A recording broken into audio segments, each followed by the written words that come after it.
वक्रतुण्ड महाकाय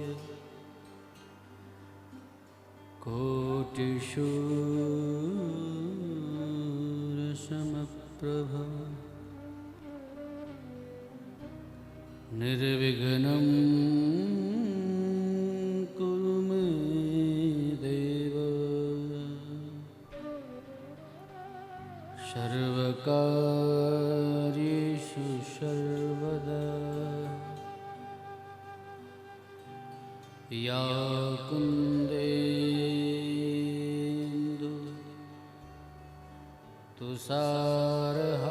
तुषारहारधवला या शुभ्रवस्त्रावृता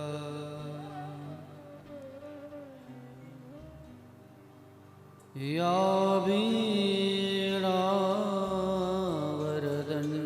वीणावरदण्डमण्डितकरा या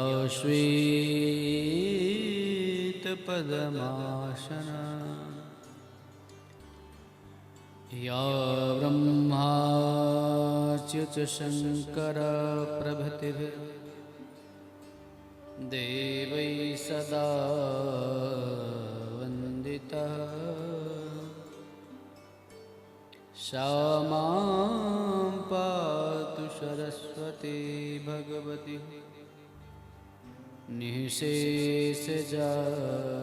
निःशेषजाड्यापः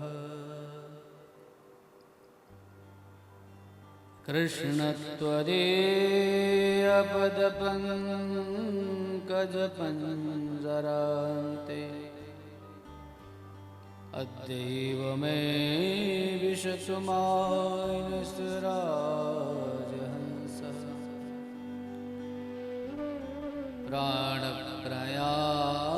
प्राणप्रयाणसमये कफवातपित्तैः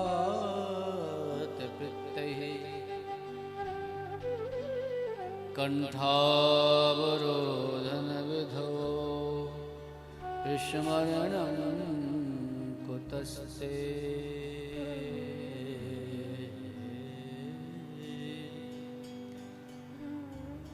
पुञ्जीभूतं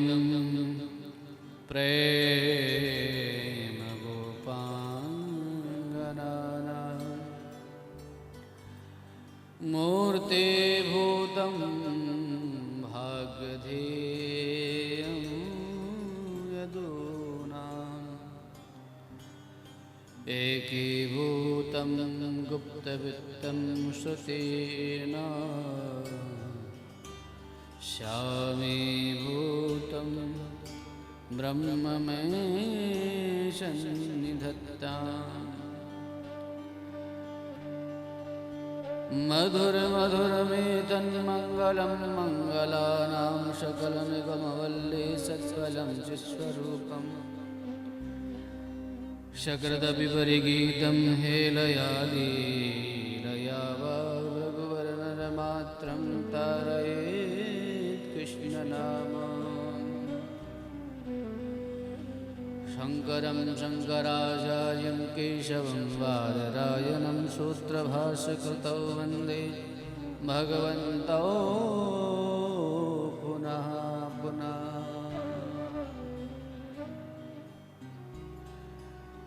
श्री बालकृष्णलाल की जय, गोवर्धननाथ की जय, जय जय श्री राधेश्याम गोविंद जय जय गोपाल जय जय गोविंद जय जय गोपाल जय जय राधारमण हरि गोविंद जय जय राधारमण हरि गोविंद जय जय गोविंद जय जय गोपाल जय जय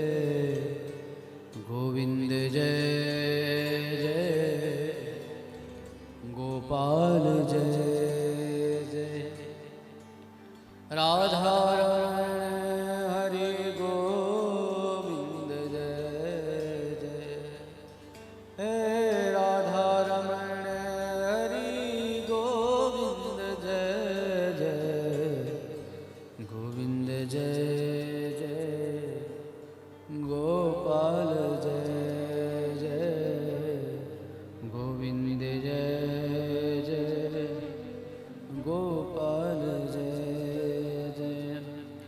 श्री राधा रमण हरि गोविंद जय जय।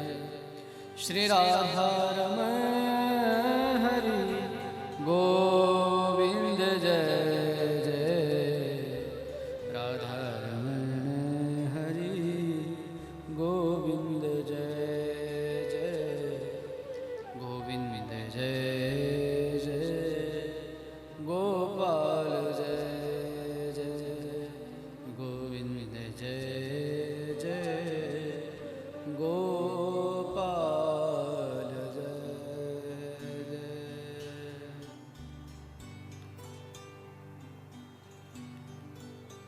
योऽन्तः प्रविश्य मम वाचमिमां प्रसुप्तां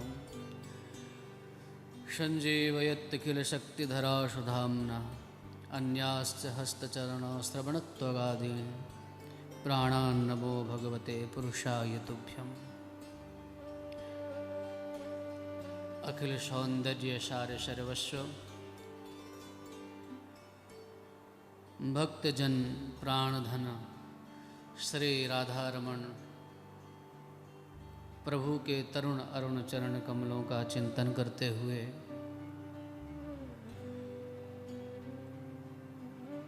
परम पूज्य प्रातः स्मरणीय पूज्य गुरुदेव भगवान को वंदन करते हुए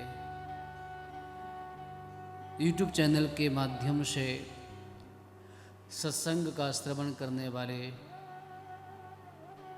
सभी श्रद्धालुओं का अभिनंदन करते हुए भगवत कृपा भगवत अनुग्रह से जो सुंदर सुअवसर हमें प्राप्त हुआ है उसे सार्थक करने के लिए आइए हम सब पुनः आज तृतीय दिवस के सत्संग सत्र में प्रवेश करते हैं। जैसा कि आप सभी को विदित है, व्यास पूर्णिमा के उपलक्ष्य में, गुरु पूर्णिमा के उपलक्ष्य में, इसे गुरु पूर्णिमा भी कहते हैं और व्यास पूर्णिमा भी कहते हैं।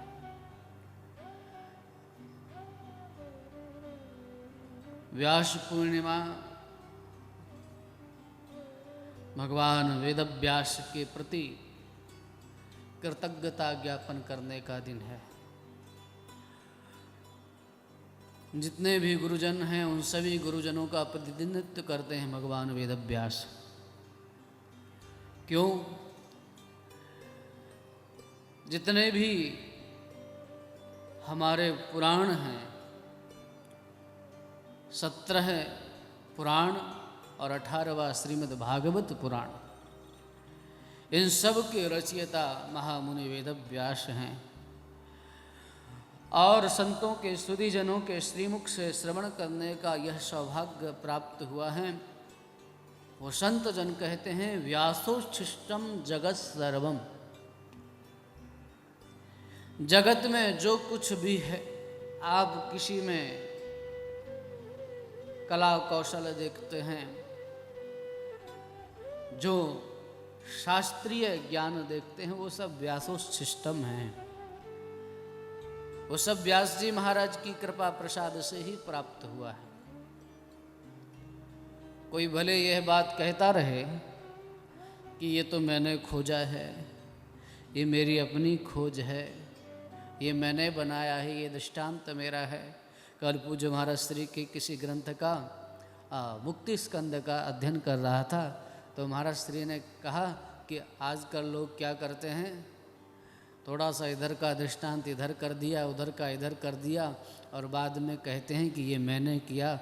तो उनसे कहा जाए कि भैया ये जो अध्यात्म विद्या है, ये अहंकार से मुक्ति पाने के लिए है कि अहंकार का पोषण करने के लिए है? अरे आपको यह कहना चाहिए कि ये गुरुजनों से प्राप्त है। हमारे सनातन धर्म में यह अद्भुत परंपरा है नारायण, कि कोई भी व्यक्ति यह नहीं कहता है कि यह मैंने किया है।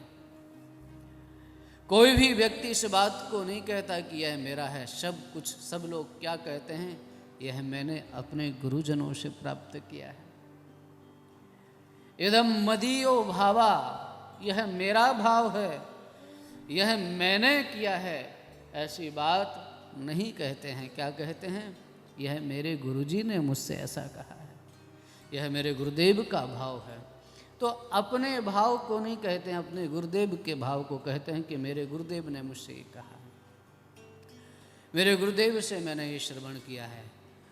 और जब कोई किसी से श्रवण करे और उसका नाम ले लेवे तो क्या होता है? ये उसके प्रति कृतज्ञता होती है। और जिसका श्रवण करे और श्रवण करके किसी अपने नाम से उसका प्रचार करे तो उसको प्रज्ञापराध कहते हैं। ये प्रज्ञापराध नहीं करना चाहिए। जिन जिन गुरुजनों से हमने श्रवण किया है, जिन गुरुजनों से हमने जो कुछ प्राप्त किया है, उन गुरुजनों के प्रति हमारे मन में महत्व बुद्धि नारायण होना चाहिए। एक अक्षर का भी कोई यदि ज्ञान देने वाला है तो वह भी गुरु है। अक्षरमपि प्रदातारम, यदि कोई एक अक्षर का भी ज्ञान देता है तो वो गुरु है। इसलिए गुरु, परम गुरु, परात्पर गुरु और परमेष्टि गुरु, सद्गुरु, जो आपको सच्चिदानंद घन परमात्मा से जोड़े, वो परम गुरु है, सद्गुरु है। तो जो भी हमारे गुरु हैं, जिनसे अब तक हमने शिक्षा प्राप्त की है, उन सब के प्रति कृतज्ञता ज्ञापन करने का यह पुनीत दिवस है।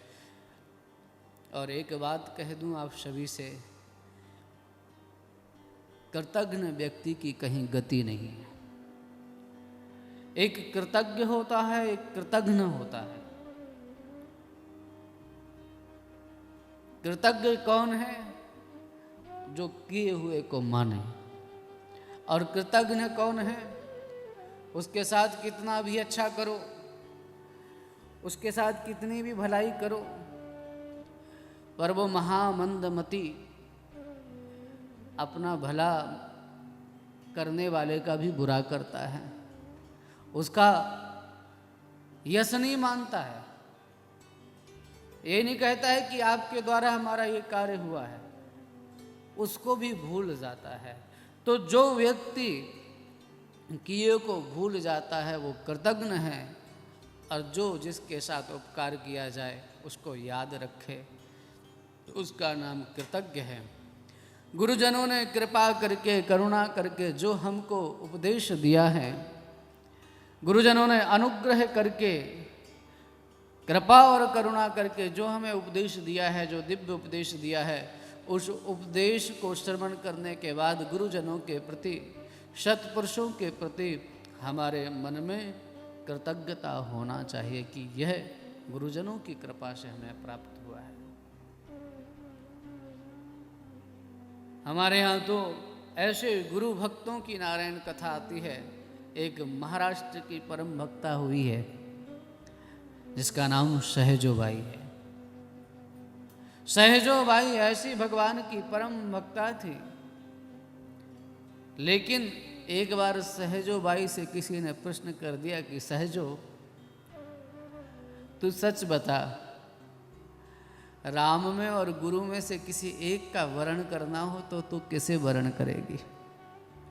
वैसे तो तू भगवान की परम भक्ता है, भगवान को ही सब कुछ मानती है, लेकिन अगर कोई शर्त रख दे, क्योंकि तेरा गुरु के प्रति भी बहुत प्रेम है, तो अगर कोई शर्त रख दे कि गुरु में और राम में किसी एक का चयन करना है तो तू किसका चयन करेगी? सहजों ने मुस्कुरा करके कहा, मैं सत्य को जानती हूँ कि यदि प्रभु नाराज होंगे तो गुरु बचा लेंगे, पर गुरु नाराज हो जाएंगे तो फिर प्रभु नहीं मिलेंगे, उनका रास्ता तो अवरुद्ध हो जाएगा।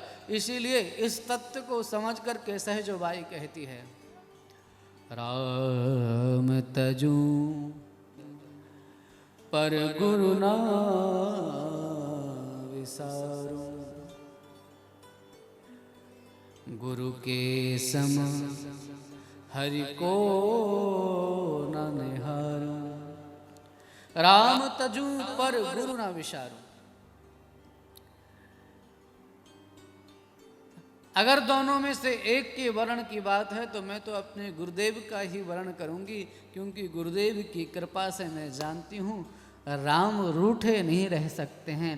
गुरुदेव मुझ पर प्रसन्न होंगे तो राम मिल ही जाएंगे, राम का दर्शन हो ही जाएगा। गुरु की कृपा से मुझे सब कुछ संभव हो सकता है। आपने एक परम भक्त की कथा सुनी होगी, जो कुछ नहीं जानता, कोई साधन भजन नहीं उसके पास, केवल और केवल गुरु के चरणों का आश्रय लेकर के बस मस्त रहता है। कोई और सेवा नहीं करता, अन्न सेवा नहीं करता, अन्न आराधना नहीं करता,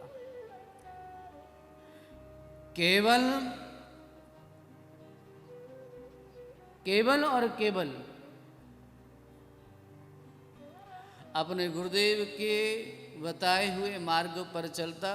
गुरुदेव ने बताया है कि केवल तुझको गौचारण करना है, वो गौचारण करने चाहता है।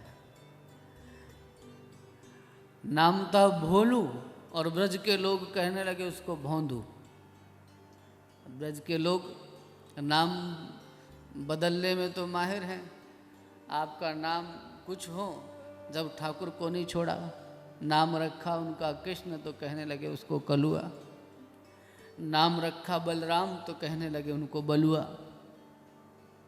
इसी तरह से नाम था उसका भोलू और उसको कहने लगे भोंदू। और भोंदू ने एक दिन आकर के अपने गुरु से कहा, गुरुदेव हमने सुना है कि हम भी गौचारण करने के लिए जाते हैं और वो भी गौचारण के लिए जाते हैं, वो भी गायों के परम भक्त हैं, गायों के पीछे पीछे चलते हैं। हमारे ब्रज के चित स्वामी जी महाराज कहते हैं, गोविंद को गैयन में बसबो ही भावे। गोविंद को गायों में बसना ही भाता है। अरे इतना भाता है महाराज, इतना भाता है कि गायों के बीच में रहते हैं। आगे गाय, पीछे गाय, इत गाय, उत गाय, चारों तरफ गाय हैं और बीच में गोपाल है। तो गायों के प्रति उनका इतना प्रेम है, गौचारण करने के लिए स्वयं जाते हैं, तो वो भी गौचारण करने के लिए जाते हैं, मैं भी जाता हूँ। तो बस गुरुदेव कृपा करके इतना बता दो, वो कौन से वन में अपनी गायों को लेकर के जाते हैं।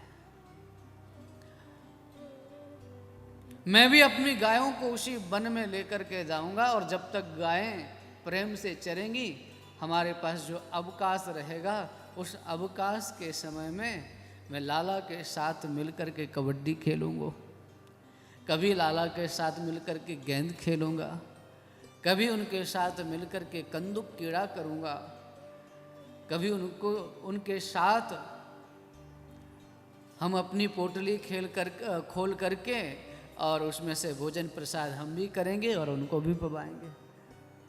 छोटा सा बालक भोंदू, और उसके मन में ये भाव अंकुरित हो गया। और आप तो जानते हैं, जहाँ सच्चे हृदय से श्री ठाकुर जी के प्रति किसी के मन में भाव उत्पन्न हो जाए, श्री ठाकुर जी उसके भाव का पोषण करते हैं, और पोषण ही नहीं करते हैं, भाव का निर्वाह भी करते हैं। गुरुजी महाराज ने कहा, बेटा तुम्हारे मन में जो भाव आया है, तुम एक काम करो, कभी गिरिराज जी की तरहेटी चले जाओ, कभी भांडीर वन में चले जाओ, कभी रमण रेती में चले जाओ, और जाकर के जहाँ जहाँ तुम्हें लगता है श्री ठाकुर जी जा सकते वहाँ जाओ। श्री ठाकुर जी तुम पर रीझेंगे, ये मेरा आशीर्वाद है। तो बोले गुरुजी उनको मनाने के लिए कोई भजन, सत्संग, कीर्तन?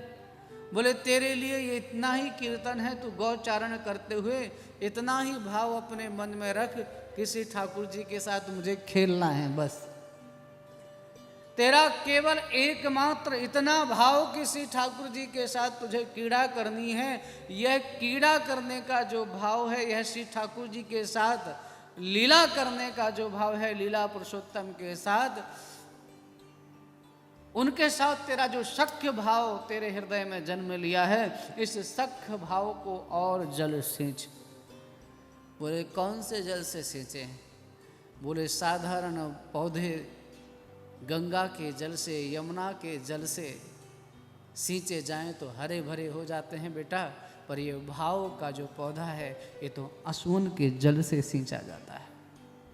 ये भाव का पौधा आँखों के जल से सींचा जाता है, असुन के जल से सींचा जाता है।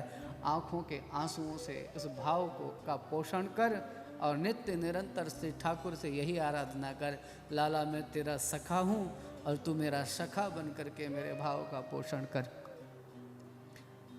नित्य प्रति भोलू वन में जाता और जाकर के श्री ठाकुर जी के बाल स्वरूप का दर्शन करता, उनके गोपाल के स्वरूप का दर्शन करता कि अब श्री ठाकुर जी इस वन में मिल जाएंगे, इस वन में मिल जाएंगे। एक दिन भांडीर वन में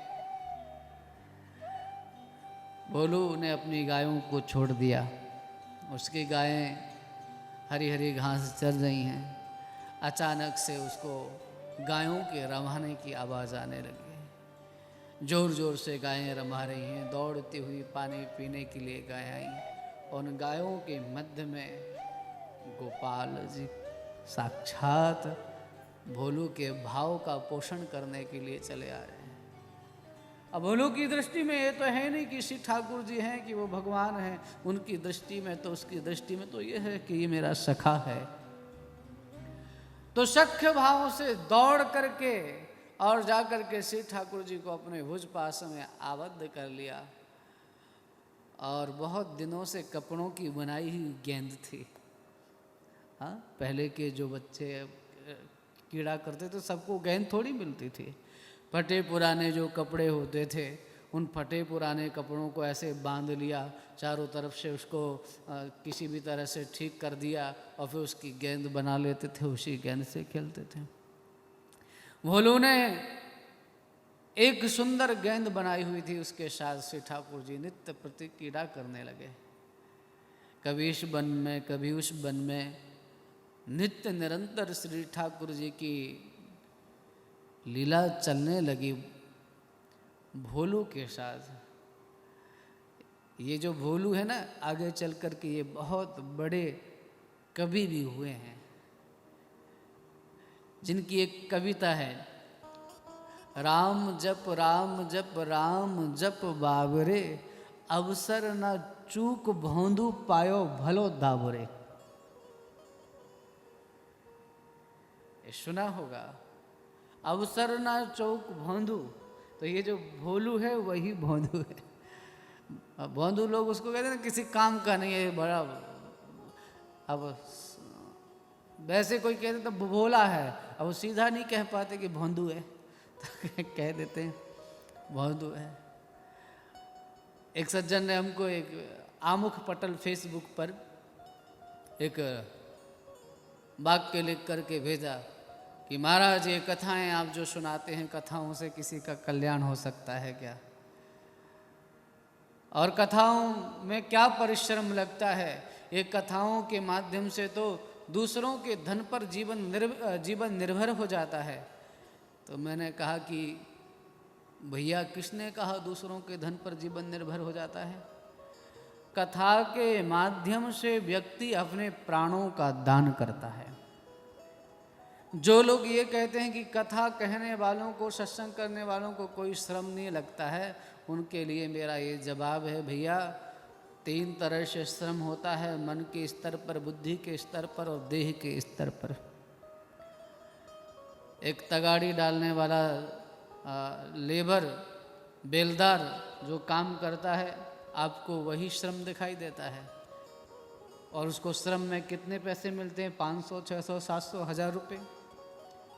और अगर कोई उच्च अधिकारी है, ऑफिस में बैठा हुआ है, लेखनी चला रहा है, आपको लगता है इसका तो एसी चल रहा है, सब कुछ व्यवस्थित है, इसका कोई श्रम नहीं है, पर बौद्धिक श्रम है। और ये सत्य बात है कि दैहिक श्रम को कुछ समय की निद्रा के बाद शांत किया जा सकता है, पर बौद्धिक स्तर पे जो श्रम होता है वो निद्रा से भी जल्दी दूर नहीं होता है। बौद्धिक स्तर का श्रम एक देहिक स्तर का श्रम है, बौद्धिक स्तर का श्रम है, और एक श्रम है नारायण प्राणों के स्तर पर श्रम। श्वास को प्राण ही कहते हैं ना। तो जब कोई कथा कहता है, सत्संग करता है, तो ये अपने प्राण दान करता है, ये प्राण दान है। और प्राणों का कोई मूल्य नहीं है। जो कथा दान करता है वह तो नारायण प्राण दान करता है, और प्राणों का कोई मूल्य नहीं है, इसलिए कथा का कोई मूल्य चुका भी नहीं सकता है। कथा की महिमा का गान करते हुए गोपांगनाओं ने एक बात कही है, तव कथामृतम तप्त जीवनम कभिरीडतम कलमसापहम श्रवण मंगलम श्रीमतातम भुवि गणन्ति ते भूरिदा जना। गोपांगनाएं जब इस बात को कहती हैं कि जो कथा का दान करने वाला है वह श्रेष्ठ दानी है, उससे बड़ा कोई दानी नहीं है। भैया आप कहते हो कि आप ये क्या होगा, इससे कथा से लोगों के हृदय पवित्र होते हैं। कथा के माध्यम से जिनके हृदय दुर्विचारों के कारण, दुर्भावनाओं के कारण दूषित हो गए हैं, उनके हृदय पवित्र होते हैं। आप कहते हो कथाओं से कुछ नहीं होता है। अरे ये कथाएं ना हो, ये सत्संग ना हो, तो लोगों का जीवन किस हद तक गिर जाएगा, इसकी कोई कल्पना भी नहीं कर सकता है। इन सत्संग के माध्यमों से, इन धर्म ग्रंथों की चर्चा के माध्यम से लोगों के जीवन में जो दोष आते हैं वो दूर होते हैं। यह सत्य है। जब मैंने उनको यह उत्तर लिख करके भेजा तो उन्होंने कहा आप बहुत भोली बुद्धि वाले हैं। तो मैंने कहा बस अब आपने बात कह दी, मैं भोली बुद्धि वाला हूँ। और मैंने कहा आप चतुर सुजान हैं।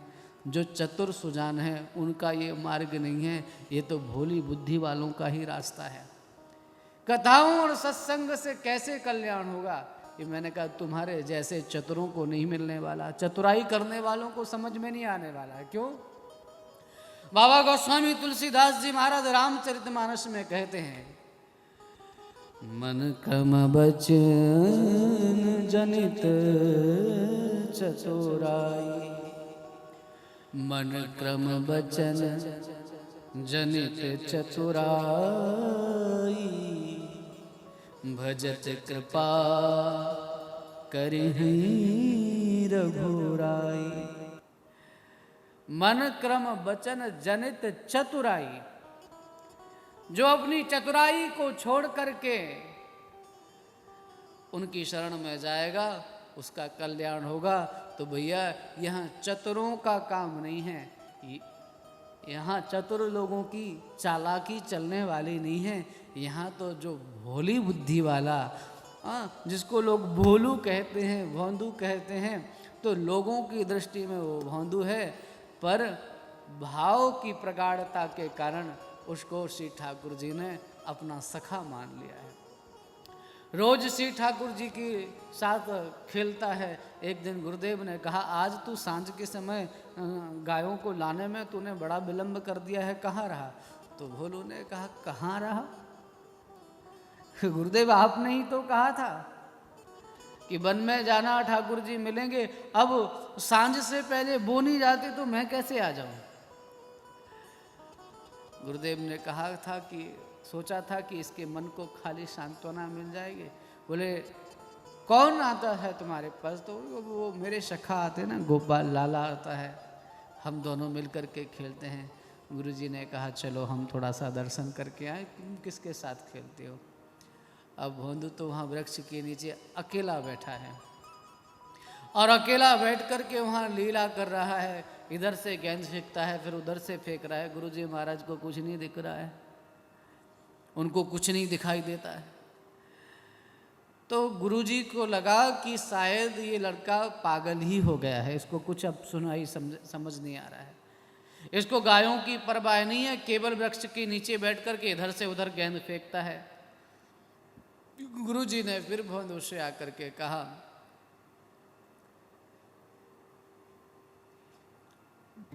भोलू तुम सच बताना, तुम किसके साथ खेल रहे हो? तो उसने कहा कि गुरुजी मैं तो अपने सखा के साथ खेल रहा हूं। बोले कौन से सखा? बोले अरे जिन सखा के बारे में आपने मुझे बताया था, मैं उन्हीं सखा के साथ खेल रहा हूं, मुझे तो नहीं दिखाई दे रहे। गुरुदेव आपने जैसा बताया था मैंने वैसा ही किया और श्री ठाकुर जी आ गए। तो गुरुदेव ने पहली ऐसी घटना हुई कि गुरु ने कहा कि इशारे से कि तुम उनको बोलो कि हमें भी दिखें। उसको बोलो कि मुझे भी दिखें।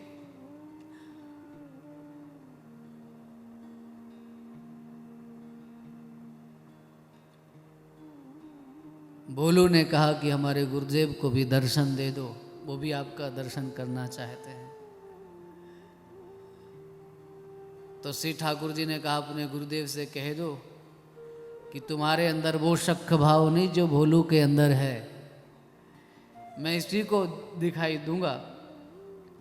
गुरुदेव की आंखों से यह सुन करके आंसू बहने लगे और उनके आंसू बहे जब उनके हृदय में भगवत प्रेम प्रगाढ़ हो गया और बंधु को लगा कि ऐसा सखा जो हमारे गुरुदेव को रुलाए, हमें उसके साथ नहीं खेलना है। तो बंधु कंदुक कीड़ा एक तरफ फेंक करके जब जाने लगा, तब ठाकुर जी ने कहा, लाल जी ने कहा, रुको रुको, हम तुम्हारे गुरुदेव को भी दर्शन दे रहे हैं। और प्रकट होकर के श्री ठाकुर जी ने गुरुदेव को भी दर्शन दिया। नारायण कहने का भाव क्या है? बंधु के जीवन में अन्य कोई साधन भजन नहीं था, केवल अपने गुरु के वचनों पर निष्ठा थी और हृदय पवित्र और सुचिता से भरा हुआ था। हृदय पवित्रता से सुचिता से भरा हुआ है और गुरुदेव के प्रति सच्ची भक्ति है तो परमात्मा आपके साथ कीड़ा करने के लिए विवश हो जाएगा। साक्षात श्री ठाकुर जी आपके साथ लीला करने के लिए, आपकी भावना को पूरा करने के लिए विवश हो जाएंगे। शर्त यह है गुरुजनों के प्रति कृतज्ञता से भरे रहें, भाव से भरे रहें। मैंने कल के सत्संग सत्र में एक बात कही थी कि भैया किसी ने मंदिर का सुंदर निर्माण कर दिया, सुंदर मंदिर का आपने निर्माण कर दिया, बड़े अच्छे अच्छे शिल्पकारों को आपने रखा उसमें और उन सबको रख करके बढ़िया सुंदर मंदिर की डिजाइन बना दी और संयोग से भगवत कृपा से मंदिर बन करके सबके सहयोग से तैयार हो गया। अब मंदिर बनने के बाद, मंदिर जब बन करके तैयार हो गया, आप उस समय विचार करें, फिर सबके सहयोग से एक सुंदर श्री विग्रह भी पधरा दिया गया। मंदिर बन गया, मंदिर में श्री विग्रह पधरा दिया गया, मंदिर में श्री विग्रह भी पधरा दिया गया, सब कुछ अच्छा हो गया। लेकिन एक गलती हुई, मंदिर में पुजारी कोई नहीं रखा। भैया आपने मंदिर में पुजारी नहीं रखा और श्री विग्रह रख दिया है, तो आप विचार करिए कि बिना पुजारी के उस श्री विग्रह की क्या शोभा होगी? बोलिए ना, क्यों ठाकुर साहब? भाई मंदिर तो बन गया है, पर मंदिर में सब कुछ अच्छा है, पर श्री ठाकुर जी की सेवा करने वाला कोई नहीं है और नारायण उनकी कोई सेवा करने वाला नहीं हो तो मंदिर भी ठीक नहीं रहेगा, श्री विग्रह में भी जागृति नहीं आएगी। इसी तरह से किसी ने केवल औपचारिकता के लिए, केवल संस्कार की पूर्ति के लिए गुरु दीक्षा तो ले ली है, पर गुरु जी के प्रति निष्ठा ना हो, गुरु मंत्र के प्रति निष्ठा नहीं हो, तो उसका स्थिति वैसी होगी कि मंदिर तो बन गया है, श्री ठाकुर जी भी पधरा दिए गए हैं, पर जब तक श्री ठाकुर जी की सेवा नहीं होगी तब तक मंदिर जागृत नहीं होता है। इसी प्रकार से दीक्षा केवल भवन की तैयारी है और जापक कौन है, मंत्र क्या है? बोले मंत्र अर्चा विग्रह है। ध्यान से सुनना इसको। दीक्षा संस्कार एक भवन है, एक मंदिर की तैयारी है। और मंत्र क्या है? बोले मंत्र अर्चा विग्रह है, श्री ठाकुर जी का विग्रह है। और साधक कौन है? बोले पुजारी है। जब तक पुजारी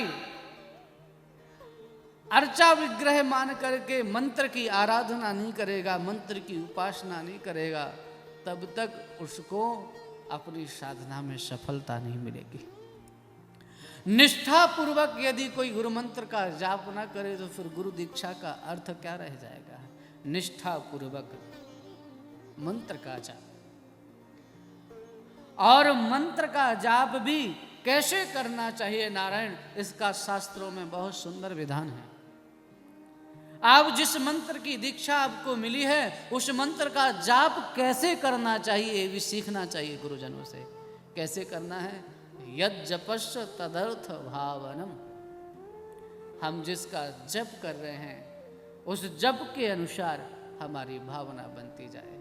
अगर हमारे इष्ट मंत्र का हम जाप कर रहे हैं, गुरु मंत्र का जाप कर रहे हैं, तो जाप करते समय जिसका जाप कर रहे हैं उसका चिंतन हमारे चित्त में चलता रहे और वो श्री विग्रह हमारी आंखों के सामने आकर के प्रकट हो जाए। वह श्री विग्रह हमारे सामने प्रकट हो, दिखे कि साक्षात श्री ठाकुर जी हमारे सामने खड़े हुए हैं। उनके एक एक अंग हमारे जाप करते समय दिखे, उनके शरणार बिंद का दर्शन हो। फिर हम चरणों से घुटनों तक आएँ, उनके कटी प्रदेश तक आएँ, वक्षस्थल तक आएँ और फिर मुखार बिंद का दर्शन करते हुए फिर श्री ठाकुर जी की एक संपूर्ण छवि हमारी आंखों के सामने आ जाए। और जब वह अद्भुत रूप राशि हमारे सामने आ जाएगी तो हमारा जाप करते करते फिर एक ऐसी स्थिति हो जाएगी कि हाथ से माला छूट जाएगी और केवल अपने इष्ट की छवि आंखों में रह जाएगी। जिस दिन जाप करते करते हमारे इष्ट का दिव्य दर्शन हमारे चित्त में प्रकट हो जाए और प्रकट होते हुए उनकी रूप सुधा का पान करते करते हम इतने भावुक हो जाएं, इतने भाव में भर जाएं कि माला छूट जाए, उस दिन सोच लेना तुम्हारा जाप सफल हो गया। उस दिन तुम्हारा जाप सफल हो गया। यद जपस्य तदर्थ भावनम। तो जाप ऐसे करना और मंत्र के प्रति दृढ़ श्रद्धा रखना। अच्छा, मंत्र के प्रति दृढ़ श्रद्धा कई बार लोगों की इसलिए नहीं बन पाती है। हमारे परम पूज्य स्वामी जी महाराज संजय जी एक बात कह रहे थे अपने प्रवचन में कि कुछ लोग गुरु दीक्षा देते हैं और गुरु दीक्षा में ऐसा मंत्र देंगे जो आपने कभी सुना नहीं हो। ऐसा मंत्र क्यों देते हैं जो आपने कभी सुना नहीं? बोले कुछ नहीं, अपना मनगढ़ंत होता है, जिससे लोगों को लगे कि गुरुजी तो हमारे बहुत ज्ञानी हैं, तो कुछ भी मंत्र ऐसा उल्टा सीधा अपने मन से दे दिया और बोले फिर लोगों की श्रद्धा हो जाती है। बोले नए मंत्र में या नए नाम से प्रभाव नहीं पड़ता है, मंत्र गुरुजनों को वही देना चाहिए जिस मंत्र का गुरुदेव ने स्वयं जाप किया हो। एक बात। और दूसरी बात आप इस तरह से समझ लीजिए, मंत्र दीक्षा देते समय मैं प्राय करके अपने सभी शिष्यों से एक बात कहता हूँ कि आप मंदिरों के सामने से निकलते हैं तो प्रणाम करते हैं। अगर आप बहुत शीघ्रता से नहीं जा रहे हैं और रास्ते में कोई मंदिर मिल गया है तो आप मंदिर में जाकर के प्रणाम करते हैं। फिर दूसरी जगह गए, वहाँ कोई शिव जी का मंदिर है तो वहाँ प्रणाम करेंगे। जगह जगह मंदिरों में जाकर के आप प्रणाम करते हैं, लेकिन आप रास्ते में निकल रहे हो और रास्ते में विग्रहों का एक बाजार हो और उसमें आप वहाँ से निकलें, वहाँ मूर्तियाँ रखी हों, बड़ी सुंदर सुंदर, बड़ी साज सज्जा करके रखे। आप ये तो कह देंगे कि मूर्ति बहुत सुंदर है, पर प्रणाम करेंगे क्या? नहीं करते हैं। मंदिरों में जो विग्रह हैं उनको आप प्रणाम करते हैं, बाजारों में जो विग्रह हैं उनको प्रणाम नहीं करते हैं। क्यों? शास्त्र कहते हैं मंदिर में जो विग्रह हैं वो विग्रह जीवंत जागृत और प्राण प्रतिष्ठित विग्रह हैं, और बाजार में जो विग्रह हैं वो मूर्ति मात्र हैं, वो ईश्वर के विग्रह नहीं हैं। उसको तो एक वैदिक विधि के द्वारा प्राण प्रतिष्ठित करके जब मंदिर में लाया जाता है तब बात बनती है। इसी तरह से जो मंत्र आप सुनते रहते हैं, बुरा मत मानना, केवल सुना है आपने, जपा नहीं, गुरुमुख से नहीं सुना, वो प्राण प्रतिष्ठित मंत्र नहीं है। जब गुरुदेव अपने श्रीमुख से साधक के कर्ण के माध्यम से शब्द ब्रह्म है और उससे जो उत्पन्न होने वाली ध्वनि है वो नाद ब्रह्म है, और उस नाद ब्रह्म के द्वारा साधक के को जब मंत्र दीक्षा दी जाती है, साधक के अंतःकरण में सोई हुई सुसुप्त आध्यात्मिक शक्तियाँ जागृत हो जाती हैं, और मंत्र का प्रवेश करते ही उसका मंत्र जीवंत और जागृत हो जाता है। और फिर प्राण प्रतिष्ठित जब मंत्र हो जाता है, और फिर उस प्राण प्रतिष्ठित मंत्र का जब जाप किया जाता है श्रद्धा और भक्ति के साथ, तब उस मंत्र के जाप का प्रभाव पड़ता है। तो एक आपने सुन लिया, उसके सुनने से कुछ नहीं होगा। हो सकता है जो मंत्र आपने कई बार सुना गुरुदेव ने आपको दिया और आप सोच करके बहुत हल्के में ले लिए, गंभीरता से नहीं लिया आपने कि अरे ये तो हमने सुना ही था, इसमें नया क्या दे दिया। नहीं भैया, आपके लिए वो नया ही है। क्यों? अब तक आपने केवल ऐसे ही सुना। जैसे रास्ते में कोई बहन आपको मिली, कोई परिवार का कोई व्यक्ति मिल गया, कोई रास्ते में राह चलती हुई कोई देवी मिली, किसी भी प्रकार के आपके हृदय में कोई हलचल होगी? नहीं हो। लेकिन जब उसी के साथ एक संबंध बन जाए कि वो आपकी अर्धांगिनी है या आपके परिवार की है, तो फिर संबंध बनते ही भावना का संचार होने लग जाता है। इसी प्रकार से मंत्र दीक्षा के साथ, इष्ट और गुरु मंत्र के साथ हमारा एक संबंध हो जाता है, और संबंध के होते ही हमारे मन में भाव का संचार होने लग जाता है। तो गुरु को स्मरण करने के लिए कृतज्ञता चाहिए, मंत्र को स्मरण करने के लिए दृढ़ता चाहिए, और मंत्र के प्रभाव को जानने के लिए अचल निष्ठा चाहिए, जिसमें हम अविचल रहें, निरंतर गुरु मंत्र का जाप करते रहें, और गुरुजनों के प्रति श्रद्धा समर्पित करने का व्यास पूर्णिमा से श्रेष्ठ कोई दिवस नहीं हो सकता है। संसार में जितने भी गुरुजन हैं, और जो गुरुजनों के पास नहीं जा पाए हैं, नहीं मिल पाए हैं, तो 4-6 परिवार के शाम को हमको भी फ़ोन आ गए, हम नहीं आ पा रहे हैं किसी कारण से। हमने कहा कोई बात नहीं, इस वर्ष तो हमने हल्की सी शुरुआत की है, कोई बात नहीं। अभी सुबह सुबह राकेश गर्ग जी का भी फ़ोन आ गया, महाराज जी हम किसी कारण से आज नहीं आ पा रहे हैं, पर कोई बात नहीं, हम आगे आएंगे। अमरचंद जी का भी धौलपुर से अब फ़ोन आया, क्योंकि वो सब दीक्षित शिष्य हैं। और हमारे गंगापुर सिटी से शुक्ला जी जो हैं, वो तो 2-3 दिन पहले ही आए, और फिर कल नए 2 परिवारों को लेकर के आए गंगापुर सिटी से कि महाराज जी आज 12 तारीख है, 13 तारीख की तो आपकी और व्यस्तता हो जाएगी, तो आज ही दीक्षा दे दीजिए, कल तक की कौन रुके, हम 13 तारीख से पहले जब तक हमारी गाड़ी भी यहाँ आ जाएगी। तो वो सपरिकर आकर के और फिर चले गए हैं।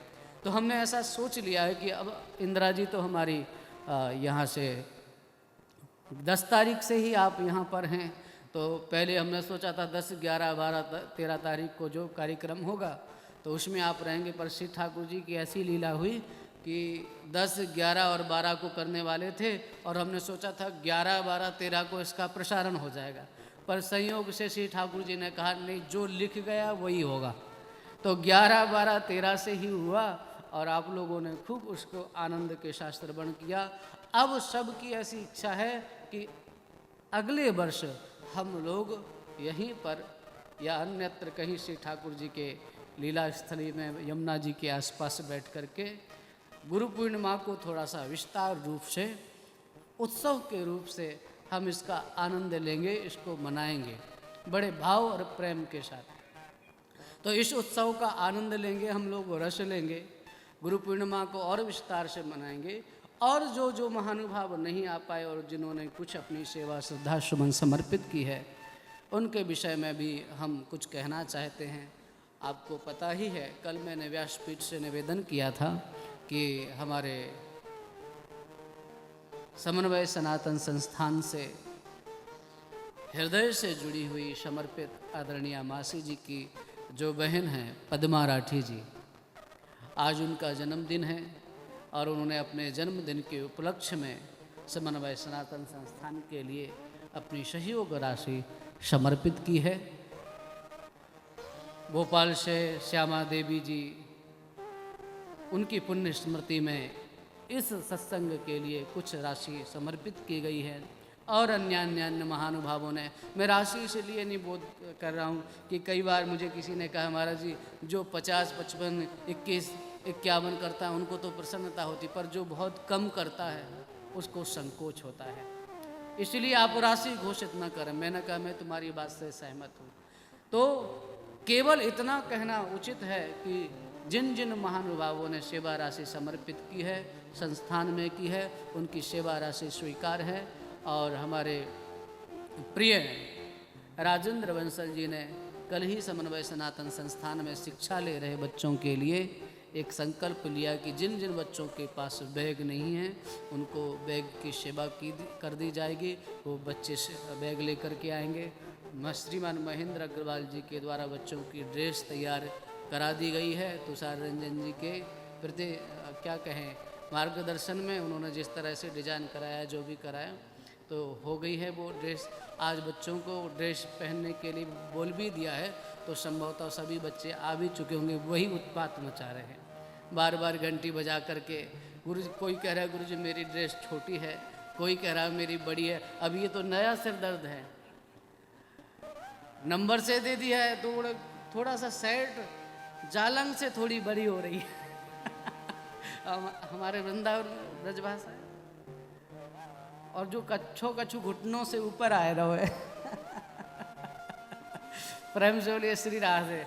तो उन सब बच्चों की समस्याएं भी सुननी। अभी हमारा मन है कि अब चूँकि बच्चे आ भी गए होंगे, 10 बजे का उनको समय दिया था, तो सत्संग को यहीं विश्राम दे करके हम सब वहाँ चलें 5 मिनट के लिए, बच्चों से मिलें और कुछ बच्चों को उपहार भी देना है तो वो भी दे देंगे। और फिर सभी बच्चों को वो सामग्री वितरित करके फिर आगे का कार्यक्रम हम लोग संपन्न कराएंगे। वृंदावन बिहारी लाल की जय। जय जय श्री राधे।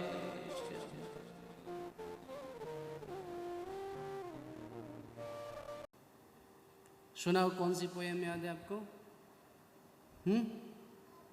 सुनाइए।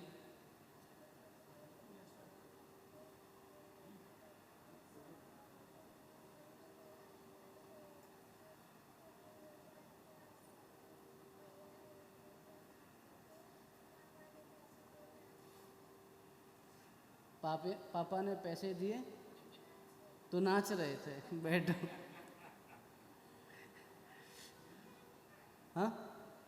हाँ तो सुना, मेरे को तो छोटा बड़ा आता। सुना छोटा बड़ा कौन सा आता बेटा आपको?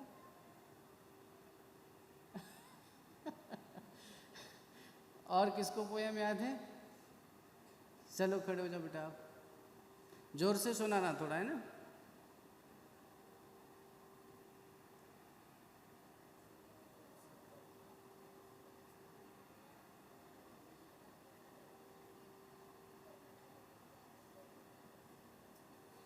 चलो बैठ जाओ, ये क्या सीख रहे हो तुम? और कोई पोयम? हाँ सुनाओ, अच्छी सी सुनाना। एक कुकर में डालो या उसमें डालो।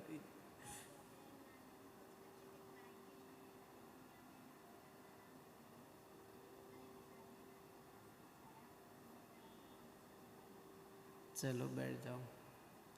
सभी बच्चों को पता है आज क्या है? आज गुरु पूर्णिमा है। क्या है? गुरु किसे कहते हैं? जो हमें अंधकार से प्रकाश की ओर ले जाए, उसको क्या कहते हैं? और गुरुजनों का हमें क्या करना चाहिए?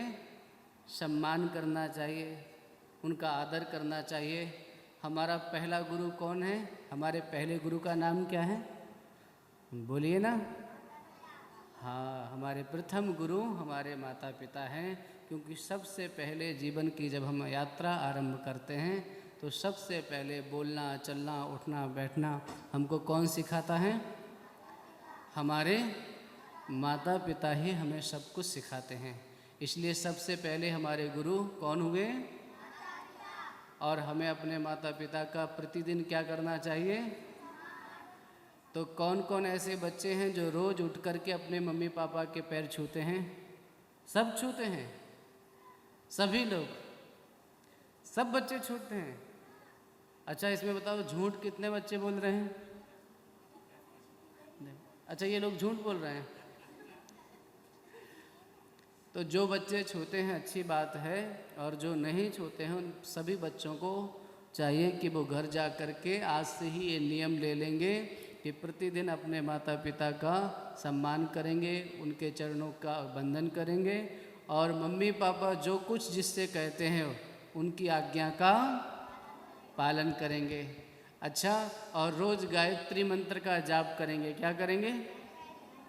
गायत्री मंत्र का जाप करेंगे। और सुबह उठ करके एक छोटे से पात्र में तांबे के जल लेकर के, सुबह कितने बजे उठ जाते हो आप लोग? 6 बजे उठ जाते हैं आप लोग। तो 6 बजे उठ करके नहाने के बाद एक लोटे में जल लेंगे, और जल ले करके सूर्य भगवान को अर्पण करेंगे। और फिर इस श्लोक को बोलेंगे, आदित्यम नमस्कारम ये कुर्वन्ति दिने दिने जन्मांतर सहस्रेषु दारिद्रम नोपजायते। जो भगवान सूर्य को प्रतिदिन जल चढ़ाता है, नमस्कार करता है, उसके जीवन में कभी दरिद्रता नहीं आती है। जो भगवान सूर्य को नमस्कार करता है, सूर्य कौन है?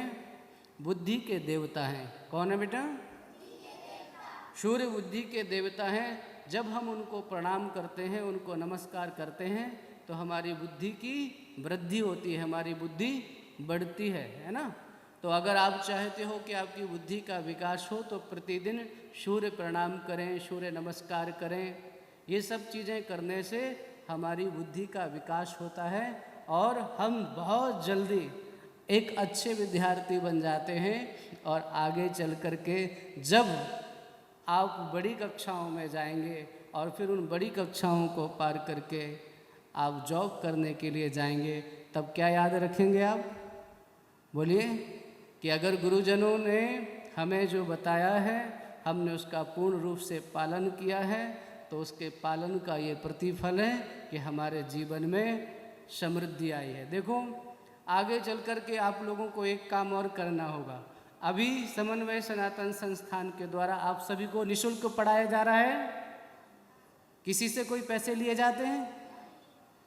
तो आप लोग भी जब पढ़ लिख करके आगे बढ़ जाओ तो एक काम करना, प्रत्येक बच्चा 3 बच्चों को निःशुल्क पढ़ाने की जिम्मेदारी लेना। क्या करना है? सभी बच्चे ऐसा करेंगे कि जब अच्छे किसी पोस्ट पर पहुंच जाएंगे तो 3-3 बच्चों को पढ़ाने की जिम्मेदारी लेंगे। तो हमारे राष्ट्र में, हमारे देश में कोई भी बच्चा अशिक्षित नहीं रहेगा, और सब बच्चे शिक्षित होकर के राष्ट्र की उन्नति में, राष्ट्र के उत्कर्ष में अपना सहयोग देंगे। एक बार प्रेम से बोलिए वृंदावन बिहारी लाल की। ये श्लोक को बोलिए, गुरुर्ब्रह्मा गुरुर्विष्णु गुरुर्देवो महेश्वरः गुरुः साक्षात् परब्रह्म तस्मै श्री गुरुवे नमः। अखंडमंडलाकारं व्याप्तं येन चराचरं तत्पदं दर्शितं येन तस्मै श्री गुरुवे नमः। तस्मै श्री गुरुवे नमः।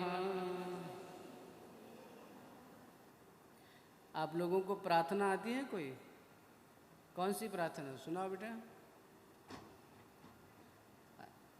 चलो आ जाओ भैया, घड़ी का किस किस के पास घड़ी नहीं है वो आ जाए, है ना। हाँ कॉल करके एक सेल देते जाओ घड़ी में। हाँ। जो पढ़ने आता है उसी को मिलेगा, है ना, जो पढ़ने नहीं आते उनको नहीं। सभी खड़ा नहीं होगा कोई।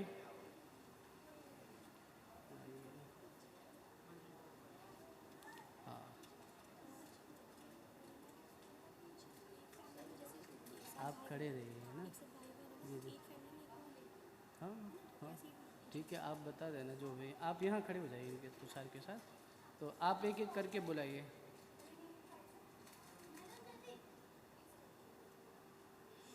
हाँ, आप नाम लेकर के बोलो।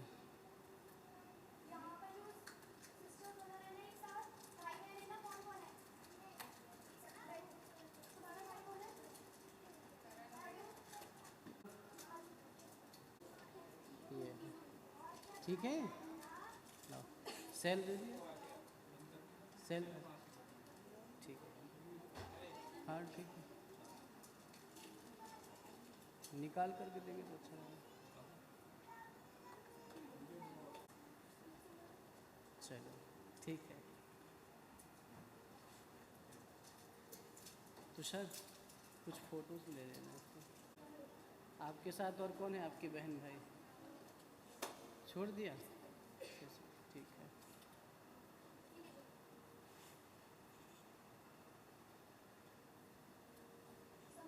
इसका सेल, इसका तो अच्छा अच्छा, सेल वहाँ से मिल जाएगा।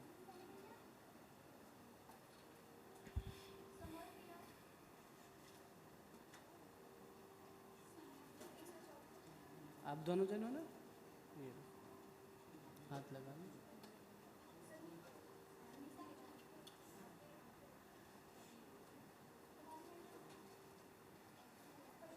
अच्छा, इसको दिखाओ, लोगो बन रहा है संस्थान का। लो आ जाओ, पकड़ो बेटा अभी। ठीक है, आपके साथ है ये सब, ठीक है। अब घड़ी आ गई ना आपके पास, अब टाइम से स्कूल आना।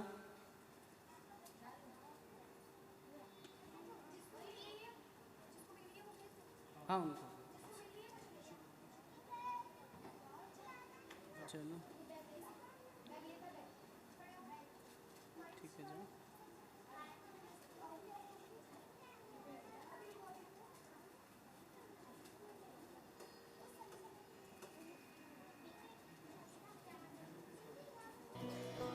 आप दोनों साथ में हो, ठीक है।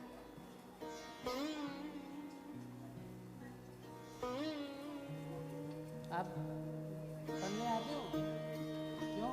बेटा ये बच्चे पढ़ने आते हैं, रोज जाना है ना।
ठीक है, ले जाओ।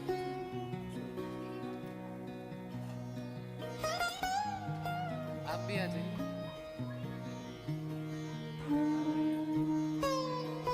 आ जाइए इंदिरा जी, आप भी आ जाइए।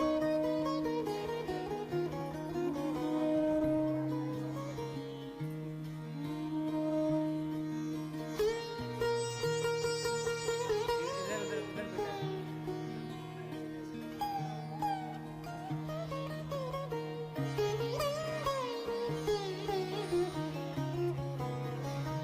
आ जाओ गरिमा, आप भी आ जाओ।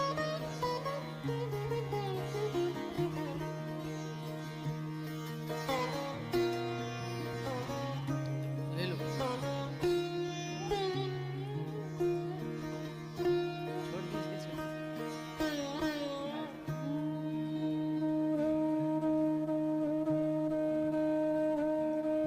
आप दोनों एक साथ में दे दीजिए।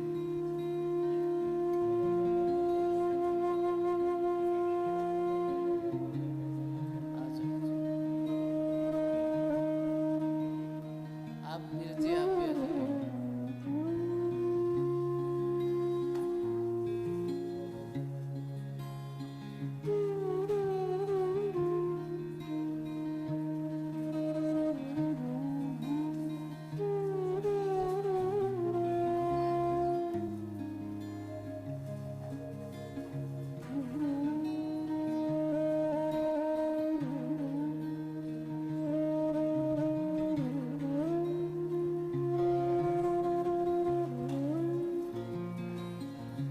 और पूनम आ जाओ तुम।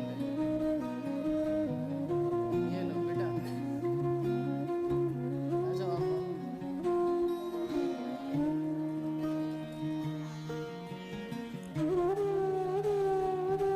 करने आया नहीं था मैं ना।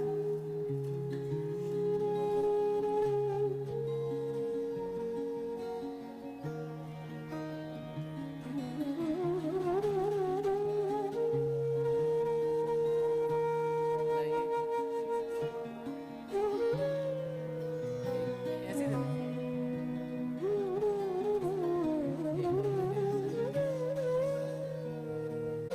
आ जाओ लेट आ रही।